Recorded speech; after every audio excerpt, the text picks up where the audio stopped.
Hello everyone, क्या हाल है आप सभी लोगों के। पढ़ाई ठीक चल रही है ना। 2 लेक्चर आप लोगों ने एरर इन मेजरमेंट के कर लिए हमसे। 2 लेक्चर में काफ़ी कुछ सीखने को मिला होगा, है ना।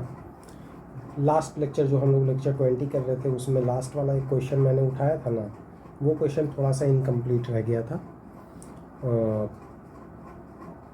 तो मैंने भी ध्यान नहीं दिया, वो इनकम्प्लीट रह गया। आप लोग उसे कंप्लीट कर लेना, आसान सा क्वेश्चन है, कुछ ज़्यादा डिफिकल्ट नहीं है। वैसे उसको उस पैटर्न का क्वेश्चन अभी हम लोग करेंगे 1-2, तो आप लोगों को समझ में आ जाएगा कि उस क्वेश्चन को करना कैसे है ना। तो चलिए मैं आज की क्लास को शुरू करता हूँ। ज़रा ध्यान से समझेंगे आज की क्लास। आज की क्लास उम्मीद है कि ये एरर की लास्ट लेक्चर है। इस लास्ट लेक्चर में मैं वो सारी चीज़ें डिस्कस कर लेता हूँ जो हमारे एग्जामिनेशन पॉइंट ऑफ व्यू से इम्पॉर्टेंट है। स्पेशली आज की क्लास में तो हम लोग न्यूमेरिकल से डिस्कस करेंगे, है ना। तो कुछ क्वेश्चंस से शुरुआत करते हैं आज की क्लास। ध्यान दीजिएगा सभी लोग। हाँ, जिन लोगों ने लेक्चर 2 नहीं देखा है, पहले भैया लेक्चर 2 आप देख लो। लेक्चर 2 बोले तो मतलब पार्ट 2 देख लो इसका। लेक्चर 20 आपको सारी कहानी समझ में आ जाएगी जो मैं आज करने जा रहा हूँ, ओके। और डिफरेंशिएशन और इंटीग्रेशन की भी क्लास मैं जल्दी ही दे दूँगा आप लोगों को, घबराने वाली बात नहीं है। तो थोड़ा सा वेट कर लीजिए, 2-3 लेक्चर में वो सारी चीज़ें भी आने लगेंगी, है ना। फिज़िक्स में बहुत सारे लोग अगर मोशन चैप्टर पढ़ रहे होंगे तो डिफरेंशिएशन एंड इंटीग्रेशन की काफ़ी ज़बरदस्त यूज़ आप लोग को देखने को मिल रही होगी। तो उसके भी लेक्चर आने वाले कुछ दिनों में, 1 से 2 दिनों में अवेलेबल हो जाएंगे हमारे यूट्यूब पर। तो ज़रा ध्यान दीजिएगा सभी लोग। एरर इन मेजरमेंट में मैं एक क्वेश्चन लेता हूँ, ऐसा करता हूँ पहले क्वेश्चन लिख लेता हूँ, ओके, फिर डिस्कस कर लिया जाएगा। देखिएगा यहाँ पर क्वेश्चन मैंने लिख दिया। क्वेश्चन है, एग्जाम्पल है हमारा, a physical quantity Q is found to depend on observables X, Y and Z, obeying relation Q is equal to X cube Y square divided by Z. The maximum percentage error in the measurement of X, Y and Z are 1%, 2% and 4% respectively. Find the maximum percentage error in the quantity Q. Okay, ये दिए गए हैं। तो चलिए मैं आपको बहुत ही basic से बताऊं कि क्या है हमारे पास। इस तरह के क्वेश्चंस को सॉल्व करने के लिए हम लोगों को बस एक पैटर्न समझना होता है ना।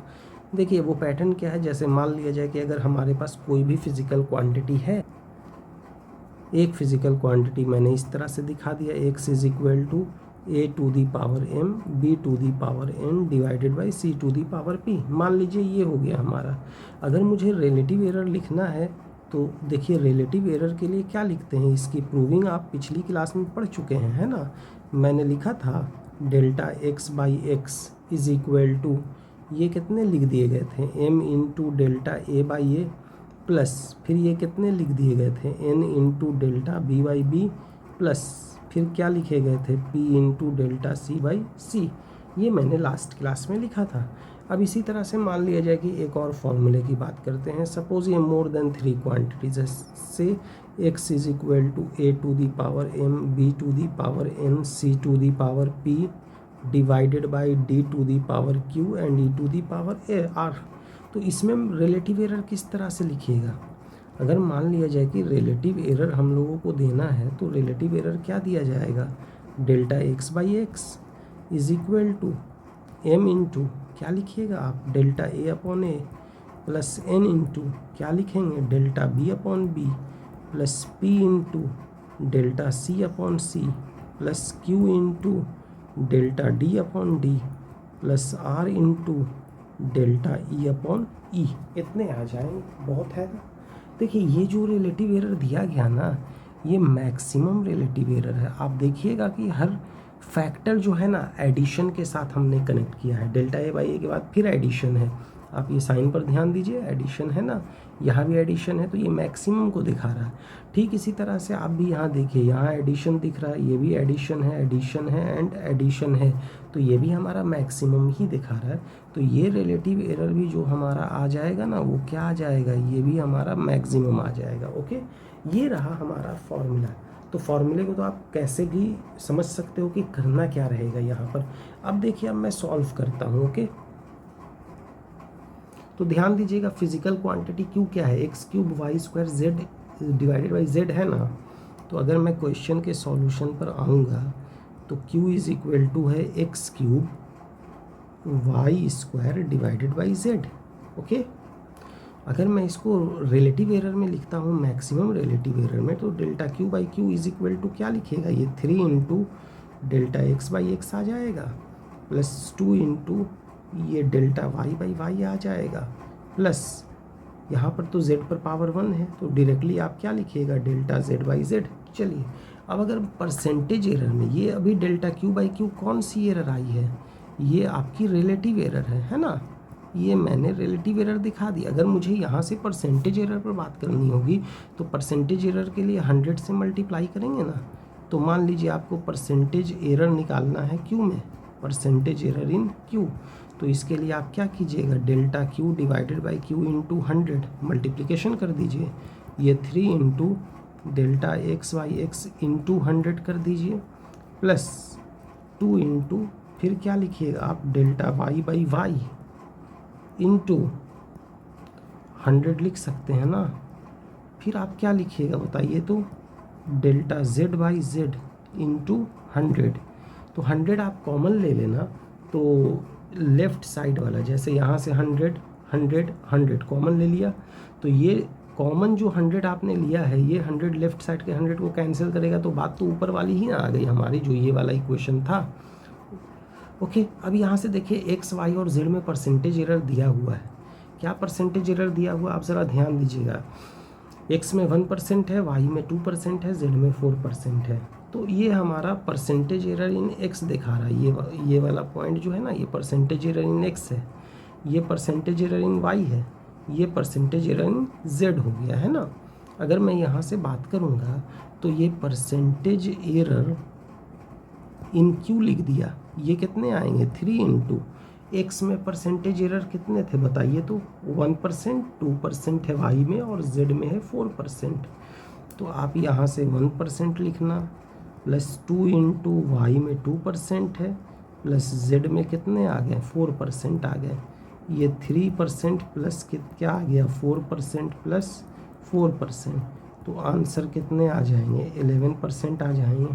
ये मिल गया हमें, ये आपने परसेंटेज एरर निकाल लिया। अब मान लीजिए कि परसेंटेज एरर से सपोज़ रिलेटिव एरर या फ्रैक्शनल एरर हमारा दिया रहता, तो ध्यान दीजिए रिलेटिव एरर, या नहीं तो कौन सी एरर की बात करते हैं, फ्रैक्शनल एरर की बात करते हैं। ये कैसे पता कर लेते आप, तो 11% है, तो 11% का मतलब क्या हो गया, 11/100, तो फ्रैक्शनल एरर आपका कितना आ जाता, 0.11 आ जाता। अगर पूछता तो, यहाँ पर पूछ नहीं रहा है, तो हमारा आंसर 11% ही होगा। ओके, चलिए तो अपनी अंडरस्टैंडिंग को और अच्छी करने के लिए एक और क्वेश्चन देख लिया जाए। Yes, we have next question. Question says a physical quantity A is related to 4 observables A, B, C and D as follows। हमारे पास ये इक्वेशन दिए गए हैं जिनसे कि कोई फिजिकल क्वांटिटी A आपकी वैरी कर रही है और एक इस पर डिपेंड करती है, तो small a, small b, small c और स्मॉल d पर, और ये इस इक्वेशन के साथ डिपेंड कर रही है जो यहाँ पर आप देख पा रहे हो, है ना। कहता है कि the percentage error in the measurement of A, B, C and D. Small A में परसेंटेज एरर 1/4 है, स्मॉल बी में परसेंटेज एरर 1/3 है, स्मॉल सी में 1/4 है, स्मॉल डी में 1/2 है। तो हमें ये बताना है कि परसेंटेज एरर जो है वो ए में कितना आएगा, ए की कैलकुलेशन में कितना आएगा। अगर आप ध्यान देंगे तो ये वाला भी क्वेश्चन जो है ना बिल्कुल ही पहले की ही तरह है, जो इससे जस्ट पहले वाला क्वेश्चन था, आप खुद कर सकते हैं। ये बताओ a इज इक्वल टू कितने दिए गए हैं, a स्क्वायर b⁻³ c/√d। आप लोग पॉज कर सकते हो, है ना। उसके बाद फिर वापस वीडियो पर आ जाना, एक बार पॉज कर लो और करो इस क्वेश्चन को। क्या रिस्पॉन्स रहा, हो गया ठीक है। तो फिर नहीं हुआ है तो देखिए यहाँ पर क्या कर सकते हैं हम लोग। अगर मैं रिलेटिव एरर की बात करूँगा तो relative error delta A by A आ जाएगा, और यहाँ से अगर लिखिएगा तो ये कितने आ जाएंगे, 2 इंटू डेल्टा ए बाई ए, जो पावर आता है आगे मल्टीप्लिकेशन में आ जाएगा, प्लस 3 इंटू क्या लिखिएगा, delta B by B, plus C तो अकेला है, delta C by C. Root D का क्या मतलब है, अगर मैं रूट डी की बात करूँगा तो ये डी पर पावर 1/2 होता है ना, तो इसलिए ये अब आ जाएगा 1/2 into delta D by D. चलिए इसे मैं मिटा दूँ, इसका काम हो गया। आगे बढ़ते हैं। अब ज़रा मेरे को परसेंटेज एरर इन ए देना है, तो परसेंटेज एरर के लिए अगला स्टेप क्या था, 100 से मैंने मल्टीप्लाई कर दिया था, परसेंटेज आ गए थे।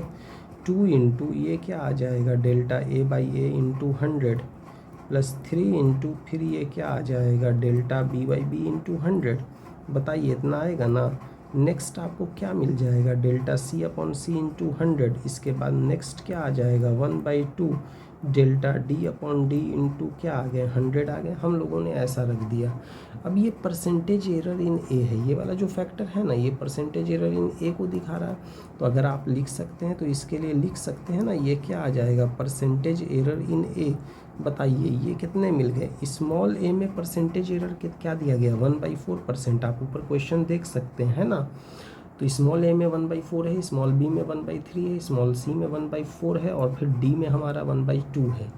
तो यहाँ से रख दिया जाए तो 1/4 हो गए। फिर ये 3 इंटू बी में कितने हैं, 1/3, आप 1/3 लिखिए। फिर सी में कितने आ जाते हैं, 1/4 आ जाते हैं। फिर इसके बाद डी की बात करेंगे तो ये 1/2 आ जाएंगे। तो ये बताओ, ये 1/2, 3 एंड 3 गॉट कैंसिल कीजिए, 1 प्लस 1/4 प्लस क्या आ गए, 1/2 आ गए। अगर मैं यहाँ से एलसीएम ले लेता हूँ तो एलसीएम कितने आ जाएंगे, 4। तो 2 प्लस 4 प्लस 1 प्लस ये क्या आ गया, 2 आ गया। तो ये तो 9/4 आ जाएगा। एक second, a cube b cube, let's, yes. हाँ तो देखिए कैलकुलेशन में थोड़ा सा एरर आ गया। यहाँ से अगर आप डी के लिए देखिएगा तो ज़रा डी के लिए ध्यान दीजिए, 1/2 है ना, तो ये 1/2 तो मैंने यहाँ से ले लिया। और डी में जो एरर दिया गया है, ये एरर मैंने लिया कहाँ है, डी का एरर आपके पास कितना है, 1/2% है ना यहाँ पर। तो हम लोग यहाँ 1/2 रखना ही भूल गए। तो आप एक काम कीजिए, यहाँ पर आप 1/2 रख दीजिए, है ना। अब देखिए, अब इस कैलकुलेशन को मैं मिटा रहा हूँ, ज़रूरत पड़ेगी तो आगे मैं करता हूँ नए सिरे से कैलकुलेशन। तो बताइए यहाँ पर आपको कितने मिल जाएंगे। अगर मैं बात करूँगा तो ये कैंसिल होकर तो 2 आ गए, तो ये तो 1/2 मिल गए, प्लस 1 प्लस ये 1/4 प्लस क्या आ गए, 1/4 आ गए, है ना। तो 1/2 प्लस 1, 1/4 और 1/4 ये दोनों कंबाइन होकर 1/2 आ जाएगा ना। तो आप देखना 1/2 और 1/2 ये कंबाइन होकर 1 आ गया, 1 + 1 इज इक्वल टू क्या आ गया, 2%। तो परसेंटेज एरर इन ए हमारा 2% आ जाएगा। यही आंसर हो गया, ऑप्शन नंबर सेकंड। देखिए दिख गया आप लोगों को, कैलकुलेशन आपके हाथ में भाई, जितना तेज़ कर सको और जितना सटीक कर सको उतना अच्छा है। तो ये हमारे पास नेक्स्ट क्वेश्चन तैयार हो गए। चलिए बढ़ते हैं नेक्स्ट क्वेश्चन की तरफ। चलिए यहाँ से एक और क्वेश्चन की तरफ बढ़ते हैं। ये क्वेश्चन थोड़ा सा अलग है, पहले वाले क्वेश्चन से हल्का सा अलग है। कैसे अलग है वो आपको धीरे धीरे पता चल जाएगा। अच्छा देखिए, जब एरर में आप जो है ना परसेंटेज एरर निकालने वाली मेथड को अडॉप्ट करते हो, तो मैं बता दूं, ये परसेंटेज एरर निकालने के लिए जिस मेथड को अडॉप्ट करते हैं वो आपका वैलिड रहेगा जब अदर क्वांटिटीज़ में जो वेरिएशन है ना, वो वेरिएशन ज़्यादा बड़ी वेरिएशन ना हो बल्कि थोड़ी छोटी वेरिएशन हो। डैट इज़, अगर मान लिया जाए कि वेरिएशन इन अदर क्वांटिटीज़ हमारा अप टू 5 और 6% है, तो आप डायरेक्टली जो है ना एरर अप्रॉक्सीमेशन मेथड को यूज़ कर सकते हैं। ओके, देखिए समझने के लिए हम लोगों ने वही पुराना इक्वेशन ले लिया, और वो पुराना इक्वेशन हमारा क्या है, if x is equal to a to the power m, b to the power n and c to the power p, ये दिए गए हैं। तो डेल्टा x बाई एक्स, जब आप रिलेटिव एरर लिखिएगा तो ये हमारा m into delta a by a होता है, plus n into delta b by b होता है, plus p into delta c by c होता है। इसी को अगर मुझे परसेंटेज में कन्वर्ट करना था तो हर एक टर्म को हम लोग किससे मल्टीप्लाई कर देते थे, 100 से मल्टीप्लाई कर देते थे, ये परसेंटेज एरर में कन्वर्ट हो जाता था। लेकिन ये जो एरर अप्रॉक्सीमेशन मेथड का ये वाला रिज़ल्ट है, जिस रिज़ल्ट को आप देख पा रहे होगे यहाँ पर, ये जो रिज़ल्ट है ना, इसकी अपनी एक लिमिटेशन है। ये आपका परसेंटेज वेरिएशन जब बहुत ज़्यादा बड़ा नहीं हो तब अप्लाई करते हैं। तो मैं लिख दूँ कि error approximation method is applicable. हाँ, तो मैं ये कह रहा था कि जो एरर अप्रॉक्सीमेशन मेथड है, एरर अप्रॉक्सीमेशन मेथड आपका ऊपर लिख दिया गया है, delta X by X is equal to m into delta A by A plus n into delta B by B plus p into delta C by C. ये जो result है ना, ये कब होल्ड करता है, जब a b और c में परसेंटेज एरर जो है ना वो ज़्यादा बड़ी नहीं हो, 5, 6 या 7% के अगर आसपास है तो स्मॉल परसेंटेज के लिए ये रिज़ल्ट हमारा एप्लीकेबल है और इस रिज़ल्ट को आप डायरेक्टली यूज़ कर सकते हो। जैसे कि यहाँ पर देखो ये क्वेश्चन, इस क्वेश्चन में पता है बुक का आंसर आ रहा है 21%। अगर मैं 21% की बात करूँगा तो बुक में आंसर यही दिए गए हैं 21%। अब ये आता कैसे है, तो इसको हम लोग दोनों तरीके से देखेंगे और हम लोग देख लेंगे कि बुक वाला आंसर कैसे आता है। ओके, तो यहाँ से ज़रा ध्यान दीजिएगा, काइनेटिक एनर्जी जो क्वेश्चन दिया गया है वो काइनेटिक एनर्जी और लीनियर मोमेंटम में रिलेशन को लेकर है। तो मैं आपको याद दिलाना चाहता हूँ, kinetic energy E is equal to, आपने क्या पढ़ा था, 1/2 mv² पढ़ा था ना। 1/2 mv² को आप ऐसा लिख सकते हो, mv का complete square divided by m। और आप ये भी तो जानते हो linear momentum P is equal to क्या होता है, mv होता है। तो अगर यहाँ से काइनेटिक एनर्जी की डेफिनेशन की बात की जाएगी तो क्या ये p²/2m नहीं मिल जाएगा ना। That is energy, kinetic energy बोले तो मोमेंटम के स्क्वायर का डायरेक्टली प्रोपोर्शनल हो गया, ये हम लोगों को फैक्टर मिल जाता है।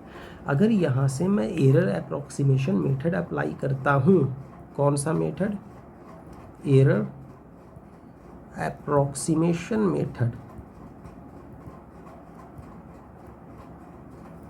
अगर ये मेथड अप्लाई कर दिया गया तो बताइए एनर्जी में, काइनेटिक एनर्जी में रिलेटिव एरर डेल्टा E/E आ गया और प्लस ये 2 इंटू मोमेंटम में कितना आ जाएगा, डेल्टा P/P। प्रोपोर्शनैलिटी का कोई मतलब नहीं बनता, क्योंकि अगर आप इस प्रोपोर्शनैलिटी से आओगे तो ज़रा बताओ, तो ये जो रिज़ल्ट है ये कहाँ से आया, यहीं से ना आया। 2m हमारा कांस्टेंट था और जब ये 2m कांस्टेंट था तो हम लोग 2m को हटा दिए, हटाने के बाद एनर्जी प्रोपोर्शनल टू p² आ गया। आपकी बात वही है। और फिर आप बोलोगे कि सर आपने ये जो रिलेटिव एरर लिखा है तो इसमें हमने 2m को इन्वॉल्व नहीं किया, क्यों? तो रीज़न ये है कि आपको एक थ्योरम या एक रिज़ल्ट मैंने वहाँ पढ़ाया था, लेक्चर 20 में पढ़ाया था। क्या पढ़ाया था, अगर x is equal to m into A है तो delta x/x is equal to क्या होगा, डेल्टा a/a। जो कांस्टेंट होता है उसे हम लोग रिलेटिव एरर में नहीं लिखते हैं, ये चीज़ मैंने आपको समझाया था। तो यही चीज़ आ गया यहाँ भी है ना, 2m कांस्टेंट है, तो जब ये 2m कांस्टेंट है तो ये रिलेटिव एरर का पार्ट नहीं होगा, तो डायरेक्टली आप लिखेगा delta E/E is equal to 2 into delta P/P। अब अगर मैं परसेंटेज एरर की बात करूँगा तो बता दीजिए, डेल्टा E/E इंटू 100 लिखेंगे और ये 2 इंटू ये कितने आ जाएंगे, डेल्टा P/P इंटू 100 लिख दिया है ना। ये परसेंटेज एरर इन एनर्जी आ गए, percentage error in kinetic energy. और ये बताइए 2 इंटू मोमेंटम में कितना है, ज़रा क्वेश्चन देखिए, तो क्वेश्चन में दिया गया है ना क्या, if the error in measurement of a particle is 10% and mass is known exactly, if the error in measurement of momentum है। देखिए यहाँ पर भी एक चीज़ मिसिंग है, मैं पहले उसे लिख दूँ। मिसिंग यहाँ पर है कि यहाँ पर error in measurement of momentum है, momentum of a particle is 10% and the mass is known exactly, the permissible error in the determination of kinetic energy। तो बताइए, तो मोमेंटम में जो एरर आया है वो 10% का आया है ना। अब अगर मोमेंटम में एरर 10% का है तो यहाँ से अगर आपने इसकी जगह पर 10 लिखा तो बताइए आपको कितने आंसर दिख रहे हैं। काइनेटिक एनर्जी में चेंज 20% की एरर दिखाई दे रही है। और आप देखिएगा एक ऑप्शन आपका 20% भी है, ऑप्शन 1 में आपको दिखाई दे रहा होगा, है ना। तो जब ये ऑप्शन 1 आपका 20% है लेकिन बुक का आंसर 21% है, तो अब ये 21% कहाँ से आएगा। तो देखिए इस क्वेश्चन का एक और ऑल्टरनेट सॉल्यूशन है, तो अब हम लोग उस ऑल्टरनेट सॉल्यूशन की तरफ भागते हैं। एरर से तो बुक वाला आंसर नहीं आया, तो चलिए दूसरे तरीके से चलते हैं। इक्वेशन 1 क्या कहता है, इक्वेशन 1 कहता है कि एनर्जी प्रोपोर्शनल टू p² है। अब एनर्जी को आप कंपेयर कीजिए, E2/E1 इज इक्वल टू क्या लिखिएगा, P2/P1, इतना लिख सकते हैं ना। कंप्लीट का स्क्वायर दे दीजिए, ये हो गया हमारे पास इक्वेशन फर्स्ट। मान लीजिए इस केस में क्वेश्चन ये कह रहा है कि जो सेकंड मोमेंटम है ना वो फर्स्ट मोमेंटम से 10% ज़्यादा है, 10% ऑफ P1 हो गए। तो सेकंड मोमेंटम जो हो जाएगी P1 प्लस ये क्या लिखिएगा, ये तो P1/10 लिखिएगा। तो 10P1 plus P1 divided by 10, ये 11P1 डिवाइडेड बाई 10 आ जाएंगे। तो अगर मैं P2/P1 की बात करूँगा तो P2/P1 कितने आ जाएंगे, 11/10। ये हम लोगों को P2/P1 मिल रहे होंगे। Equation second, now from 1, equation 1 से अब आप आ जाइए, E2/E1 इज इक्वल टू 11/10 का स्क्वायर, 121/100। अब यहाँ से अगर मुझे लिखना होगा तो E2/E1 minus 1 is equal to 121/100 -1, और ये आ जाएगा E2 minus E1/E1 is equal to 121 minus 100/100। तो ये आपका E2 minus E1 change in energy हो गया, और ये E1 हो गए, ये 21/100 हो गए। देखिए जब कभी भी परसेंटेज चेंज निकालना होता है ना, तो याद रखिएगा percentage change is equal to formula होता है 100 into change divided by initial value. ये परसेंटेज चेंज के लिए फॉर्मूला है, आपको इसको याद रखना है। तो अब ज़रा आप ध्यान दीजिएगा, जस्ट इसके ऊपर जो एक्सप्रेशन लिखा गया है तो ये डेल्टा E/E1 है ना। तो अगर मैं यहाँ से इक्वेशन 3 से आपको बात करूँगा तो डेल्टा E/E1 इंटू 100 से मल्टीप्लाई कीजिए, 21/100 इंटू 100। अब बताइए तो ये 100 कैंसिल हो गए, तो ये जो एक्सप्रेशन आया है आपका, ये परसेंटेज चेंज इन एनर्जी ही ना आ गया। तो आप लिख सकते हैं यहाँ से percentage change in kinetic energy कितने मिल गए, 21% मिल गए।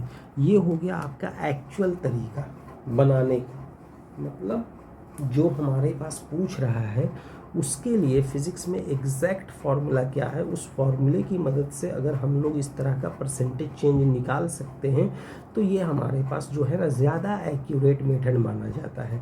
और एरर वाली जो मेथड होती है ना, ये एरर वाली मेथड अप्रॉक्सीमेशन कहलाती है। रिज़ल्ट तो आ जाता है लेकिन इसके लिए परसेंटेज चेंज हमारा छोटा रहना चाहिए, 5-6% तक चेंज दिया गया है तो आप एरर वाला मेथड लगा दीजिए। यहाँ पर जो क्वेश्चन दिए गए थे इसमें जो मोमेंटम में चेंज है वो 10% है, आप यहाँ देख पा रहे होंगे, है ना। ये जो मोमेंटम में चेंज हमारा आया है ये 10% आया है, तो ये रिलेटिवली थोड़ी सी लार्ज वैल्यू है। तो इसीलिए मैंने जनरल मेथड अप्लाई किया और जनरल मेथड से हम लोगों ने देख लिया कि काइनेटिक एनर्जी में कितने का चेंज आएगा। ये हो गए। बताइए, दो तरीका है, एरर भी और जनरल मेथड भी। एरर कब लगाया जाएगा, जब परसेंटेज चेंज बहुत छोटा हो, 5% 6% तक हो तो एरर वाला मेथड लगा दिया जाएगा, है ना। और जनरल मेथड कब लगाया जाएगा, जब परसेंटेज चेंज रिलेटिवली बड़ी वैल्यू की है, तो वैसे कंडीशन में हम लोग जनरल मेथड लगाते हैं। बात आ गई समझ में सभी लोगों को? वेरी गुड, फर्स्ट क्लास, दिल खुश कर दिया आप लोगों ने, इतने अच्छे से समझ रहे हैं। चलिए ध्यान देंगे, एक और क्वेश्चन हमारे बीच में आ गया है ना। इस क्वेश्चन में देखिए क्या दिया गया है, energy is a function of time. देखिए एनर्जी जो है टाइम का एक फंक्शन है। अगर इसको लिखा जाएगा ना तो कुछ ऐसे भी लिख सकते हैं, इसका मतलब ये हो गया कि energy is a function of time. Energy is a function of time, time के हिसाब से एनर्जी की वैल्यू चेंज हो रही है।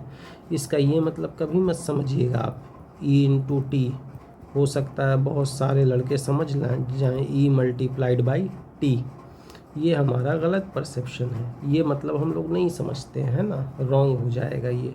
मल्टीप्लाई में अगर आपने समझ लिया तो मतलब रॉन्ग परसेप्शन आप बना रहे हैं। Energy is a function of T ये होता है, ओके। अब कह रहा है कि energy is a function of T, ये डिपेंड करता है, क्वेश्चन में है E/T is equal to a² exponential of -α/t, ये दिए गए हैं। तो देखिए अगर मेरे को इसे ही लिखना होगा तो एक काम करते, ये तो पता है कि एनर्जी जो है वो टाइम का एक फंक्शन है, और वो इस इक्वेशन 1 को भी देखने पर पता चल रहा है कि टाइम के हिसाब से ये बदल रही है।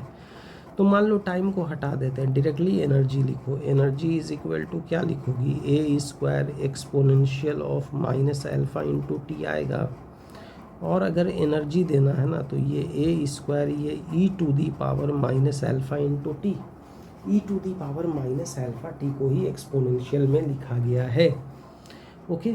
अब यहाँ से इसको आप सेकंड मान लीजिए, आप दोनों तरफ लॉग लीजिए, ई बेस पर लॉग लीजिए तो log e base e is equal to log E base a square e to the power minus alpha into t.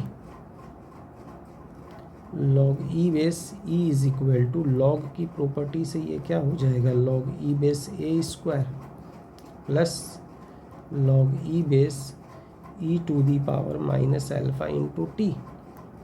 फिर आप अप्लाई कीजिए, log E base e is equal to, ये 2 आ गए, log ई base ए मिल जाएगा plus minus alpha T लिख सकते हैं आप। लॉग ई बेस ई, लॉग की भी एक लेक्चर में बना चुका हूँ, है ना। तो अब यहाँ से देखिएगा, log E base e is equal to, ये कितने आ जाएंगे 2 लॉग ई बेस ए माइनस एल्फा इंटू टी। और लॉग ई बेस ई की वैल्यू 1 होती है। आप ये अच्छी तरह से जानते हो कि अगर बेस और नंबर दोनों सेम हो तो ये वाली लॉग की वैल्यू 1 होती है। लॉग की लेक्चर आप देख लीजिएगा, अल्फ़ा टी को 1 से मल्टीप्लाई कीजिएगा तो अल्फ़ा टी ही ना आ जाएगा। अब आप इसे रिलेटिव एरर के टर्म में लिखिए, तो उसके लिए डिफरेंशिएट कर कर लिखने होते हैं, taking differential both sides, taking differential both sides. अगर मैं डिफरेंशियल लूँगा तो ये आ गया डी लॉग ई बेस बी, ये आ गया 2 इंटू डी लॉग ई बेस ए माइनस अल्फ़ा तो कांस्टेंट है, ये डी आ गया और यहाँ से आपने टी लिख दिया। ओके, अब आप एक काम करो, इसको अगर रीअरेंज करना है तो ये हमारा कितना आ जाएगा, ये आ जाएगा ना डी बाई ई। इसको अगर रीअरेंज कीजिएगा तो ये क्या आ जाएगा, 2 into D A by A आ जाएगा minus alpha into D T, है ना। एक काम कीजिए, डी टी बाई टी ले लीजिए और यहाँ भी टी से आप मल्टीप्लाई कर दीजिए, ऐसा हो जाएगा। मान लो अगर मैक्सिमम रिलेटिव एरर लेना है तो क्या होगा, फॉर मैक्सिमम रिलेटिव एरर, क्योंकि ज़्यादातर आंसर आपको मैक्सिमम में ही देने होते हैं, मैक्सिमम रिलेटिव एरर। तो अब ज़रा ध्यान दीजिएगा, मैं इसको अगर लिखना चाहता हूँ तो इसको तो डी बाई ई ही लिख सकता हूँ, है ना। ये हमारा सही लिखा गया है, d by e is equal to 2 into ये कितना आ जाएंगे, डी ए बाई ए आ जाएंगे, माइनस को प्लस में चेंज कीजिए, अल्फ़ा इंटू ये क्या आ जाएगा, D T by t into T, ऐसा लिख सकते हैं हम लोग। अब क्या दिया गया है, कुछ परसेंटेज चेंज हमें मालूम है, तो परसेंटेज चेंज इन एनर्जी या परसेंटेज एरर इन एनर्जी अगर लिखना होगा तो क्या लिखेंगे आप, परसेंटेज एरर इन एनर्जी। तो बताइए, परसेंटेज चेंज निकालने के लिए डी बाई इससे 100 से मल्टीप्लाई कर दीजिए, 2 इंटू ये क्या आ गया, D A by a into 100 से मल्टीप्लाई कीजिए plus alpha into D T by t into 100 से मल्टीप्लाई कीजिए इंटू टी इतने आ गए। अब बताइए, ये परसेंटेज चेंज इन ई है ना, तो पहला तो हमारे पास ये आ गया percentage change in E is equal to 2 into A में परसेंटेज चेंज, क्वेश्चन में दिया हुआ होगा, पढ़िए तो ज़रा। The measurement of A has an error of 1.25%, तो ए में परसेंटेज चेंज जो दिए गए हैं वो 1.25% दिए गए हैं, प्लस अल्फ़ा की वैल्यू यहाँ पर 0.2 है, टाइम में परसेंटेज चेंज 1.5 दिए गए हैं। अगर आप देखिएगा तो यहाँ भी टाइम से हमने मल्टीप्लिकेशन किया है ना, मैं बताऊँ, यहाँ भी टाइम से हम लोगों ने मल्टीप्लिकेशन किया और टाइम की वैल्यू 5 सेकंड है, 5 सेकंड पर आपको कैलकुलेट करना है। चलिए बताइए, तो परसेंटेज चेंज इन ई में परसेंटेज चेंज कितने दिख रहे हैं, 2 इंटू 1.25 तो 2.5% आ गए, प्लस ये हमारे पास कितने आ जाएंगे, 0.2 इंटू 1.5 इंटू 5 यही ना है, तो ये हमारे पास आ जाएंगे 1.5%। अब बताइए टोटल कितने आ जाएंगे, 4% आ जाएंगे। ये 4% हमारा आंसर हो जाएगा अगर मैक्सिमम परमिजिबल एरर निकालना है तो। यहाँ पर मैक्सिमम नहीं है, क्वेश्चन में शायद नहीं दिया गया है ना, लेकिन ज़्यादातर क्वेश्चन में मैक्सिमम ही होता है। और आगे बढ़ते हैं अब हम लोग, ये हमारे पास आ गए एग्जाम्पल 4, काफ़ी एग्जाम्पल हम लोगों ने समझ लिया, एक और एग्जाम्पल ले लिया जाए। चलिए एक और एग्जांपल हम लोग कंसिडर कर लेते हैं। फिफ्थ एग्जांपल, ये क्या दिया हुआ, the period of oscillation of a simple pendulum is t is equal to 2 pi under root L by g. Okay, measured value of L is 20 centimeter, known to 1 millimeter of accuracy, and time for 100 oscillation of the simple pendulum is found to be 90 seconds using a wristwatch of 1 second. The accuracy in the determination of G, हमें G के बारे में पता करना और G की determination में accuracy चाहिए, है ना। तो सबसे पहला काम ये लिखेंगे कि ये जो टाइम पीरियड का इक्वेशन दिया गया है ना, इसे G के इक्वेशन में बदलेंगे। कैसे, देखिए ज़रा। तो यहाँ से सॉल्यूशन की बात करते हैं। Time period is equal to क्या है, 2 pi under root L by G. Square कीजिए, T square is equal to 4 pi square L by G. तो अगर आप जी लिखिएगा तो जी इज इक्वल टू कितने आ जाएंगे, 4 pi square L divided by T square. Equation first आ गया ना। कहता है कि क्या कह रहा है यहाँ पर, 100 ऑसिलेशन के लिए टाइम पीरियड 90 सेकंड मेजर किया गया है। ये कुछ दिया गया है, नंबर ऑफ ऑसिलेशन मालूम है और हम लोगों को ये टाइम मालूम है। तो एक चीज़ ज़रा ध्यान दीजिएगा, मैं आपको बताऊँ। Suppose we have n number of oscillation, तो n इज इक्वल टू आप मान सकते हैं नंबर ऑफ ऑसिलेशन। इसको मैंने दिखा दिया। और ये जो t है, ये t हमारा क्या आ गया, टोटल टाइम आ गया, है ना। तो अब यहाँ से अगर मुझे t लिखना होगा तो आप आसानी से total time is equal to n into time period लिख सकते हैं। तो अब बताइए, अगर मुझे टाइम पीरियड लिखना होगा तो time period is equal to t by n लिखा जाएगा। अब इसको आप इक्वेशन फर्स्ट में सेट कर दीजिए। From 1 g is equal to क्या मिल जाएंगे, 4 pi square l by T by N का square, 4 pi square N square L by T square, इतने मिल जाएंगे जी के लिए। तो जी के लिए आ जाएगा 4 pi N square into L by T square, equation 3। इतने लिख दिए। अब देखिए, परसेंटेज एरर हम लोगों को देना है जी में।